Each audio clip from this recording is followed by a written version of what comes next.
Hey guys, and welcome back. So here I am with another Wheel of Time YouTube tag. This one actually is not about, well, it's about the books, but it's actually called the Wheel of Time TV book tag, I think is what it's called. It's created by Vance from the Bard of the Red Hand, and he tagged me in his video, so here I am. I am going to try my damnedest to make a video that is only contained to book one, because this tag is about season one, which I know there's a lot of good and sound reasoning to think is going to contain stuff from book one, two, and the prequel. But I'm going to try and keep this video to one book. For a very selfish reason, one of my oldest friends has complained that she can't watch any of my videos because she's just started the series. She's almost finished book one, and all of my videos are completely, she's not allowed to watch them. So this is a video that I think I can contain to book one, and I'm gonna do my best. All right, so let's jump into it. Question one is, what is the biggest change you want to see in season one? Okay, the biggest change that I want to see actually is one that I'm fairly certain is going to happen. And that is that I'd like there to be some question as to who the protagonist, who the hero is, because of the way the first book is written, it's pretty easy to guess that Rand is the main character and that he's the Dragon Reborn. Although, if I'm perfectly honest, I'm not entirely sure that I caught that my first time, only because I fully remember on my first reread being all, how did I miss all these clues that Rand was channeling? Like, I missed that somehow, so I might not have caught on to the clues. I don't remember, it's been a while, but it also is pretty easy to catch on to that in your first reading. But anyway, I think based on what we've seen from the production, from Rafe and everyone involved so far, with Moiraine being put forth as the lead, and I think part of that, is that, I mean, I'm a fan, it's we. Like, we're really lucky to have Rosamund Pike cast as Moiraine, and she is a huge name, so of course they're gonna hype her as much as possible, but I also think that it's highly likely that at least for the first few episodes, we're going to see a lot of it through her eyes, and I think that's really wise. It gives a great way to introduce our Emond's Field characters, because she's an outsider, and so these characters are new to her, just as they're going to be new to us and to the viewers who haven't read the books. And of course, because she's unsure of which of the three boys it is that she's looking for, I think it's natural that the narrative holds some of that ambiguity. I mean, if they can make it so that she's not sure which of the 5 Emond's Field that she's looking for, that would be great. I don't know if they'll do that, but that would be cool. I think for the medium of television, it actually makes for a better story to keep us, or like the new viewers anyway, to keep them guessing. I also think that if they set this up as a mystery and then answer it in a satisfactory way, it sets a tone for the series that sets it apart from other epic fantasy shows. Game of Thrones. The idea that this show isn't just setting up mysteries just for the hell of it, and that there are answers, that the story has an end, and that they're going to get you there. Question number 2. What is the most important thing? Only pull from The Eye of the World, The Great Hunt, New Spring here. I'm going to try and stick to The Eye of the World. That the show should not change.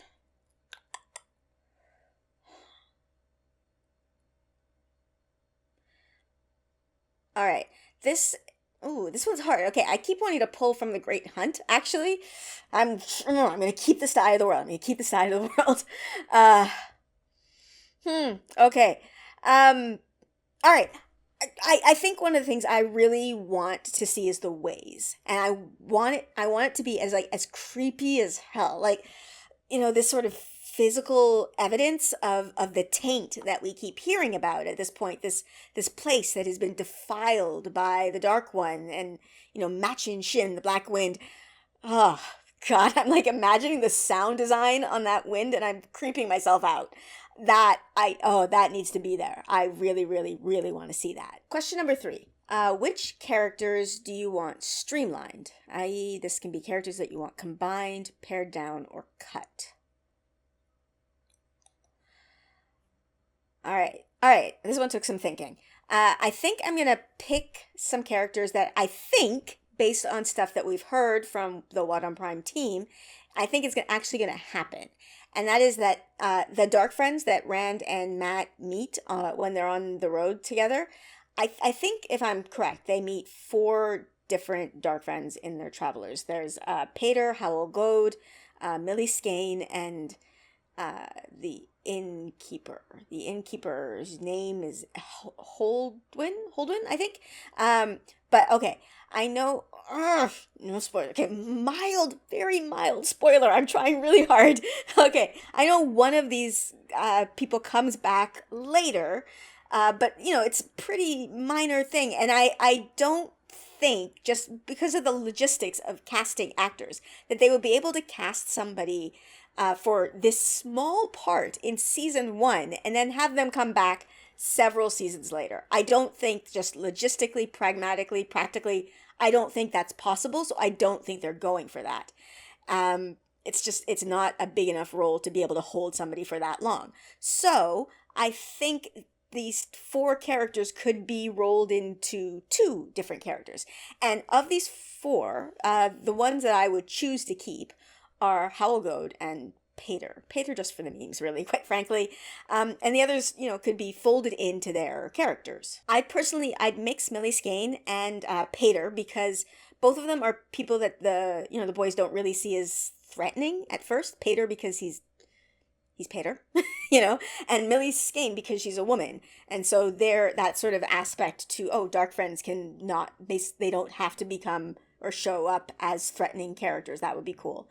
And then Holdwyn and Howell Goad could be folded into each other as well. And actually, I think that would work really well because, you could have it play out over maybe 2 episodes or something where there's this Dark Friend that's sort of stalking them and following them from town to town. It could be like a cool sort of through line just for a couple of episodes. Okay, question number 4. Which cast member are you most excited to see bring their character to life? All right, so Vance from Bard of the Red Hand, he made this tag, and so he gets to answer all the questions first, right? And then he tags me, knowing full well that he has this question in there, and that I'm almost certain to have the exact same answer as him.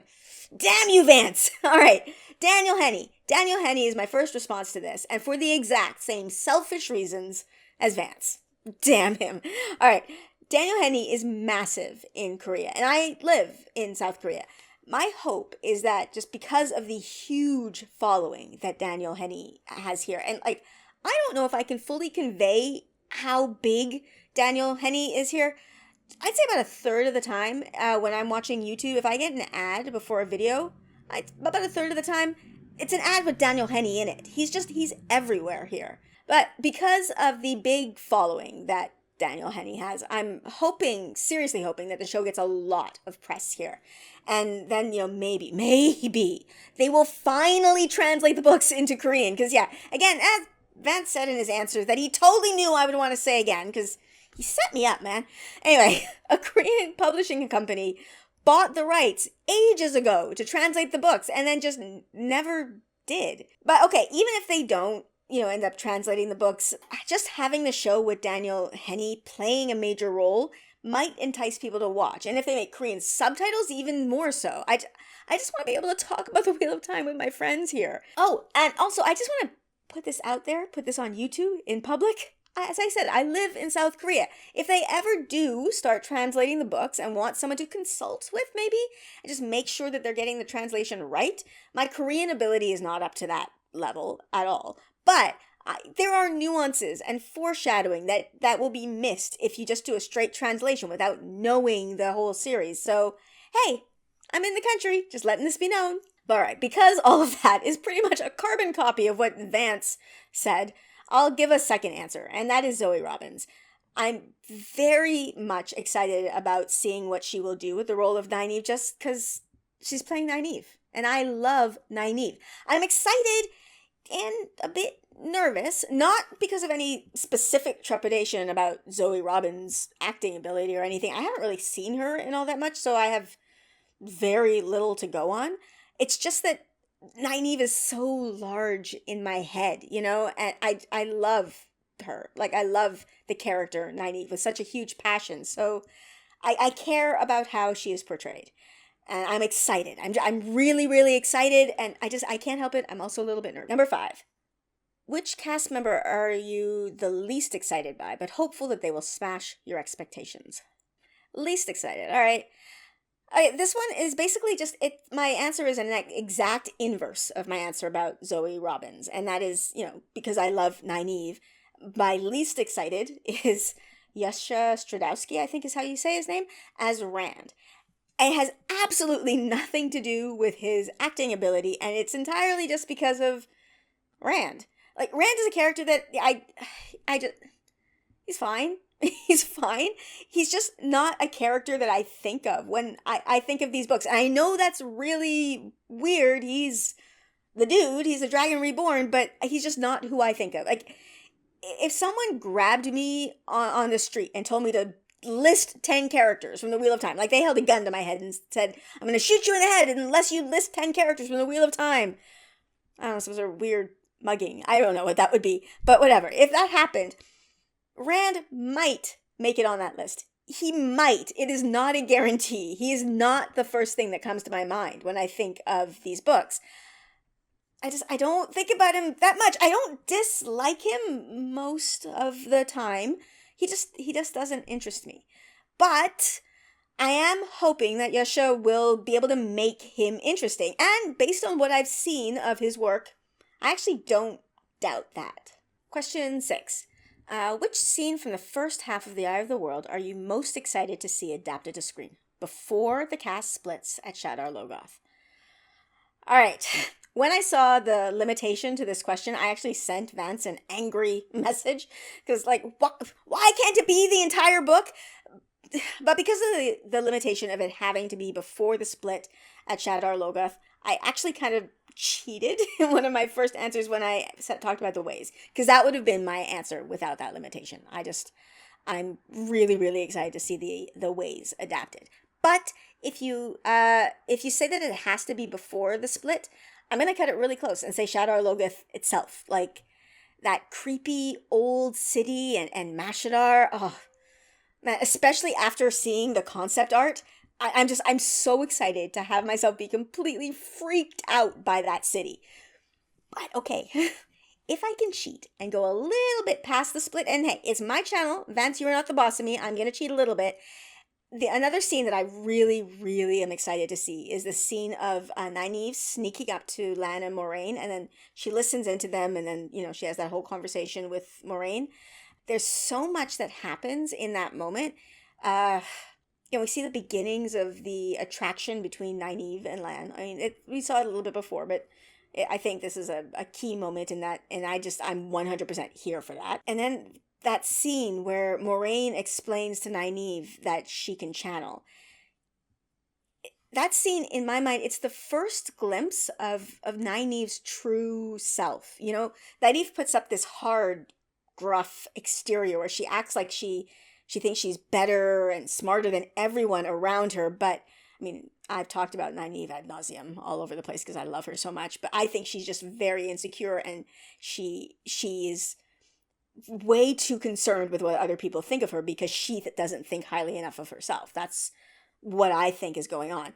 But in this moment, Moraine tears down the walls that Nynaeve has built to protect herself, and you see Nynaeve's vulnerability. Moraine exposes something about Nynaeve that absolutely terrifies her, and that she wishes wasn't true, but she can't deny it. And it's a moment that I identify with for a lot of reasons. I may make a whole video about this at another point, but I also think it's an important moment for understanding Nynaeve. It's important to show this vulnerability because the persona that she's built up around herself can be hard to deal with. And it can be hard for readers and viewers to see past. But I think if this moment is done right, it can give her a depth early on. Question 7. Based on the few teasers we have so far, what are your opinions on the style aesthetic of the show that the show is going for? Oh my god. Can I just say that the style aesthetic is just straight fire? Like, it's just awesome. I'm not a particularly visual person, so I honestly I had no real preconceptions, but everything that I've seen has looked better than I imagined that it would. Like it's so incredible. I don't have the vocabulary to talk about set design or costuming or whatever, because I don't talk about these things in my real life. Like I've been to art galleries and stuff with friends of mine who are artists, and they'll be like, "Tell me, do you like this painting?" And I'll be like, "Yes," and they'll say, "Why?" I'm like, "It's pretty." Like I don't have the words. I don't know how to talk about these sorts of things. I just know when I like something or if I think that it looks cheap or something. And everything that I've seen from the show looks amazing. It doesn't look cheap. It looks like there's time and energy and money in it. And I'm really excited. Question number 8. Do any of the props and settings we've seen so far match your mental image of the world? Okay. Well, as I said in my previous answer, I'm just not a visual person, so no. But not because they were different for the most part. It's just that I don't have a mental image, right? But I'm totally actually going to use this answer as an excuse to do something that I've wanted to do but I haven't yet done on my channel, and that is talk about the teasers and drops that we've gotten so far. So, all right, let's go through them. All right, in anticipation of this, I actually went back and through all of the teasers and drops that Wadham Prime has given us, and I noticed a link that I hadn't noticed before. I think the first teaser was this one here, which is just a reveal of the Wine Spring Inn in Emmons Field. And I remember watching this over and over again when it dropped, but I completely forgot about it later on because there was also a drop of some concept art. And if you look at this concept art that is, I think it's Emmons Field, now I see that it looks exactly like the inn in that first teaser, which I think means that Daniel Green in one of the Dusty Wheel episodes was dead on that concept art is the one that is exactly like most accurate. It's pretty dead on, which is awesome because it looks great to me. Like, oh, that's Emmons Field. Like, that's incredible. Oh, it's yay. It's exciting. While we're on the concept art, I guess I'm just going to do things out of sequence of, when the order drops happen. I'm just going to go through them in a logical order. The other concept art that was dropped on that time was this image of what is clearly Rand and Matt looking out, over a valley. I don't really have much to say about that. It looks cool. Doesn't really give me much to go on personally. I know this is an actual valley, like it's a location that you can Google and see this exact vantage point. So it's a filming location, which is cool. And then there's this image of what I presume to be tinker wagons sort of surrounding a campfire. And I like this, but this is one that actually, okay, I said I'm not a visual person. This one doesn't match with my mental image, or I don't know, image is maybe the wrong word. It's my mental idea of what a tinker camp would look like, because it doesn't really feel big enough or boisterous enough or just loud enough. I don't know where I get this from. I don't know if it's canon, but in my head, the tinker parties, the tinker travelers, their camp is somewhat sprawling. Like they have a lot of wagons together and it's full of life and fun and music and it's loud. And this image just looks lonely and quiet to me. But I would actually imagine that through filming and creative camera angles and whatnot, they could make this many wagons and this many people, I guess, feel more full of life than this image does. I don't know. All right. And then there was this image of our party crossing a small bridge, and I have nothing to say about this except looks cool. Okay. But then this final image, damn, look at that. That's Shadar Logoth. And okay, I know this is concept art and the final result might not look exactly like what this looks like, but knowing that this was one of the starting points just makes me so fucking happy. Like, this looks amazing. I've said this so many times in this video. I am not a visual person. So all of the descriptions in the book that try to convey the scale of Shadar Logoth, they just didn't land with me. I can't visualize things like that. But looking at this image actually did that for me. Like, Shadar Logoth was a massive city that fell into decay and ruin and was consumed by hate. I can see that in this image and it blows me away. Other drops we got the Heron Marked Blade here, which It looks cool. Does it match my mental image? Again, gotta say I had no mental image, so sure. We had the guitar, which of course does not look like my mental image because in the books it's a harp, but I think the guitar is a really smart choice for the show because, I mean, it's something that an actor is much more likely to be able to play, and it doesn't look as cheesy as a harp would. I also feel like it looks like it would travel better, and it doesn't really change anything in the story, so I'm perfectly content with this change. It's fine. And then, of course, there was the dagger. What was most exciting actually about this dagger drop was that it looks like it's actual footage from the show, or perhaps the trailer. The dagger itself, it looks great. I have no mental image, but it looks fine, I guess. And then, okay. And then for me, the day I am filming this, the final drop was this morning, and it was not a prop. It was a clip of Moraine. Moraine freaking Downred. It's a 3-second clip that I think I've watched like 50 times. Do not underestimate the women in this tower. I woke up this morning to my phone, Twitter, just going crazy. And I had to see what it was about. I knew it was something because, it was Wednesday in the other hemisphere. So I knew it had to be What on Prime did something. And I went and searched their account and saw this. And my reaction to seeing the clip was deep and profound, as evidenced by this very articulate tweet I made at 6 a.m. today. Anyway, all right. That's my thoughts on all of the teasers and reveals that we've gotten so far. And thank you, Vance. I will forgive you for the other questions for this one, for giving me an excuse to finally do this. It's an albeit a somewhat flimsy excuse, but I've just finally been able to talk about all these teasers on my channel. Just haven't really found an opportunity to do that yet. Question number 9. Give an example of what you expect the music for the series to sound like using a past TV show or movie score that you think is close.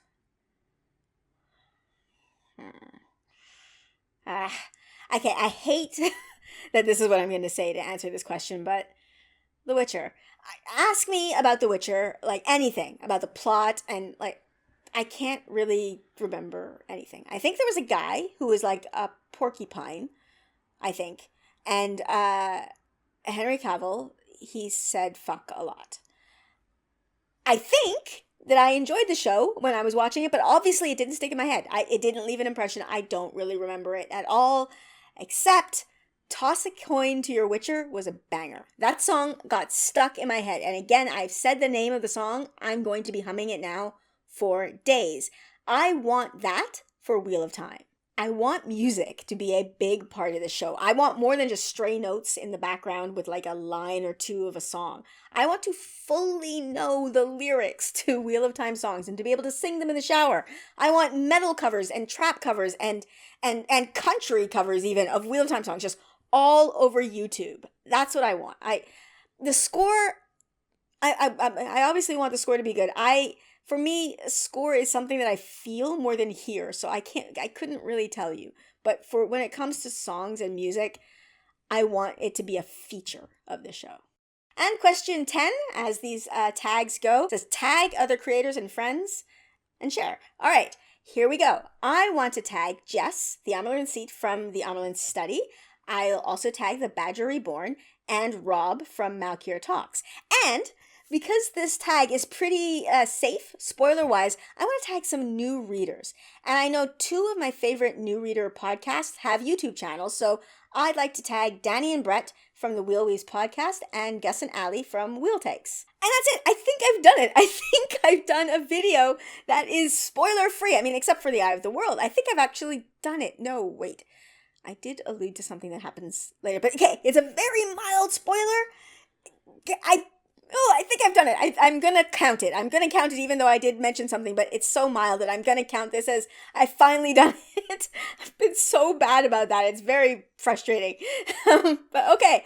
So yeah, I guess I will end this here. As I always do here, I'm going to make a plug here for Discord. As I mentioned, Vance is my buddy. We are friends on Discord. Alright, editing Lesby jumping in because I've been trying to render this video for 2 days, and this one particular part turned out to be corrupted. Just this part, the part where I tell you how awesome Discord is and that you should join. The part where I tell you that if you want to support me, you can check out my Patreon. The part where I tell you that I've now got merch, which you can check out in links which will be in the description below. All the links in the description below. And yeah, I will end, as always, by saying like, subscribe, and art credits incoming. See you next time. Bye. Bye.